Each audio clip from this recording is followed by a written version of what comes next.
Nezha, a movie that came out in 2019. I've just seen it, so let's talk about it.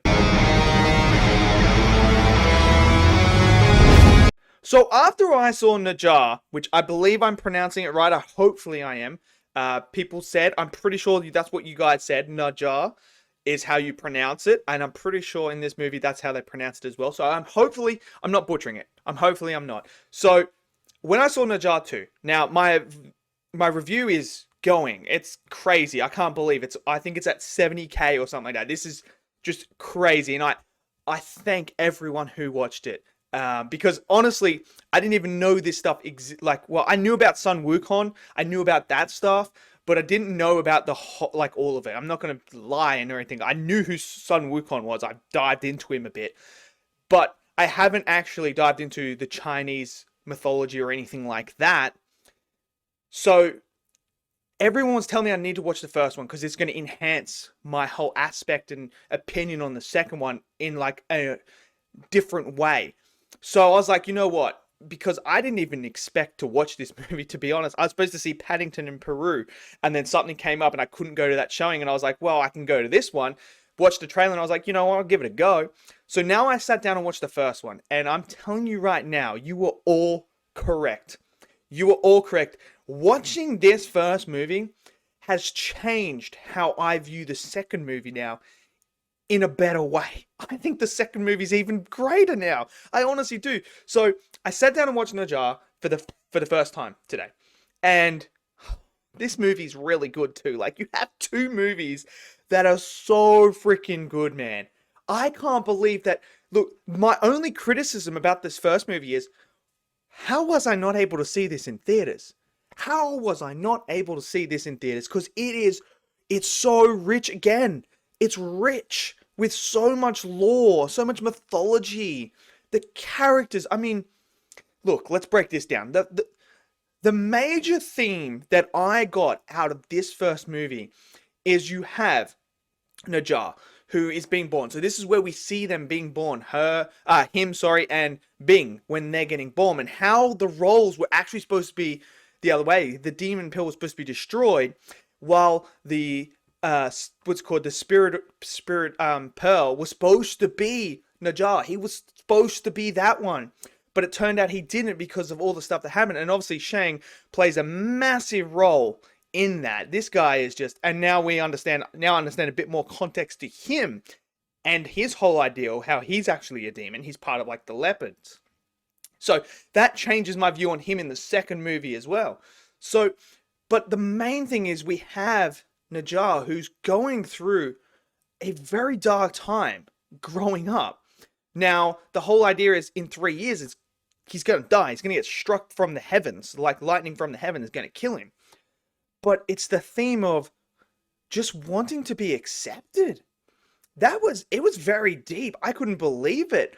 I did not expect that, but seeing this character go from being, as a demon, and when it's first awoken, it's just a terror and everything like that. And it's like the mother starts to, show love towards Nezha that actually sort of suppresses him in a way. And then the father's absolutely incredible in this movie. Absolutely incredible. Adds so much more context to the parents in the second movie. I'll tell you that now. But this character who is struggling, who just wants to be accepted and is out there terrorizing everyone, and no one wants to accept it. They just see Nezha as a demon, and that's it. It's really, really powerful message of anyone that's struggling to fit in or anything like that. This movie tackles that, and I thought that was such a strong element of this movie. And to have, the master train him in the ways of like trying to take demons down, and then when Nezha does actually take a demon, where he meets Bing for the first time, no one believes. Everyone just thinks that he kidnapped that kid.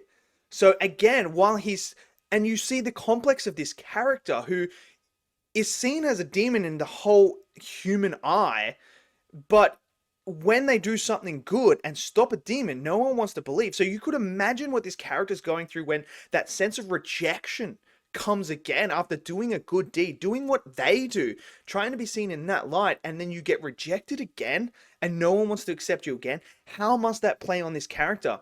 And then you have the moment where Shin comes and tells him the truth about how, because the father lies, they lie. The father and that lie and say, "Oh no, you are the spirit pearl. You're the one that's all good and everything like that. Like you were meant to do this." So when they're the day of reckoning is coming and he's supposed to die, they're doing a birthday celebration. And after Shin tells him about him and how he's the demon pill and stuff like that, and you're meant to die, you get this moment where he loses control. We see that demon form, which now makes a lot more sense. Because I thought it was in the second one that it was just like, growing in a way with that. But no, it's the demon form. So now that adds context to the second movie, makes it even cooler and better. And you see the version of it where he's lost complete control. He's just full demonic. And this is where Bing then comes in and tries to save the day. And there's a whole thing about Bing as well and the dragons that are just, it's just rich as well. So we learn a little bit more about them here and here, which adds so much more context now to them in the second movie. And now I understand everything that happens in the second movie on a much bigger scale than what I thought, which enhanced. So I would say watch this movie definitely before that one. You're going to get so much more. I got so much more. And now going back, I really want to go back and watch the second one again. Hopefully this week I can get a chance to go back and watch it again, because I want to watch it now that I've seen the first one again to see what I can pick up. People also said Wukon's thing in there, and now I totally yeah, it is. I see it. I now remember, yes, that is Wukon's thing, which is something cool as well to see in there. But the character, when you get that major fight and you see the character of Nezha actually save everyone and then everyone accepts him, I thought was just absolutely such a fantastic moment. But it's the dad, man, that bond when he leaves and Bing's about to destroy everyone and the pig does the thing where it shows that vision. And he sees his father there, man. I was getting emotional seeing that, where the father is now like, I'm going to, sacrifice myself so that my son can survive. And it's just this whole thing about Nezha not being accepted by society. But meanwhile, he had parents who loved him no matter what and were willing to do whatever they had to do in order for him to survive. And I just think that contrast is absolutely beautiful. It's really, really beautiful. The characters are just so rich, so many layers, so many dimensions to them that just enhance. This is what you call great writing. Something that a lot of films, especially big blockbusters, are really struggling with in Hollywood right now, is this ability to write these three-dimensional characters with so much layers to them that just enhance the viewing experience and make you get attached to them. So when events happen, you care for those characters. You want those characters to succeed. And dude, when the John accesses that demon form but controlled and is going against Bing, oh man, I want to see that on the big screen.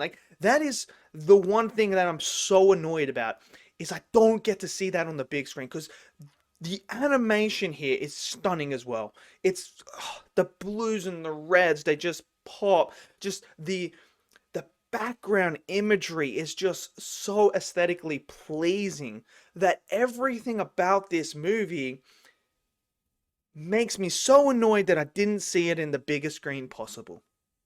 I really, really want to see this on the big screen. I would love them for the third one to do like a back-to-back and then drop the third one. I would 100% be first one in line. 100% would be first one in line when the third one comes out. Well, I will be the first one in line when the third one comes out.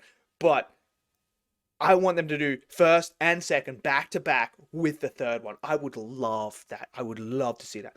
But again, this first movie is just so spectacular as well. There's so many rich themes, so many great characters, so many great lore building aspects. I mean, the second one, now that I view the first one and the second one, you see the first one, it gives you a lot of world building. It creates this world that you really want to go into.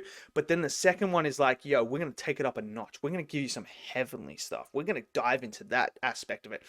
And I think it's just absolutely spectacular. I think if they land this third movie, this is one of the best trilogies of movies you're going to see. I honestly believe that, because I think this first movie and the second movie, look, I think they're both Probably, I'd go 9.9 for the first one and a 10 out of 10 for the second one, to be honest with you. I think that's how good these movies are. I really do. And I think anyone that is an anime fan is gonna love these movies. There's so much to love about it. It feels like an anime, but it also feels like it's full of rich culture, from China, like this Chinese culture that is coming through. And look, I'm not Chinese, I'm Australian, so I don't know the ins and outs of the culture and stuff like that. But I can just imagine how much people who live and breathe this culture get out of this type of movie. And I already see in the comment section how proud they are that these type of movies are coming out here for us to experience. And that is such a powerful thing. I can't honestly can't wait to the third one. I just look, this first one came out 2019. The newest one came out 2025. I just don't want to wait 6 years. I honestly don't want to wait 6. I want the next one in the next 2 years.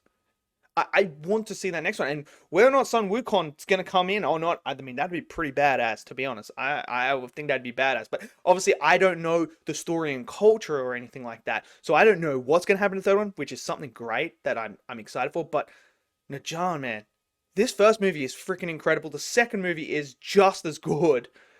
It's just, wow, where have these movies been? So, look, you were all right. I've now watched the first one.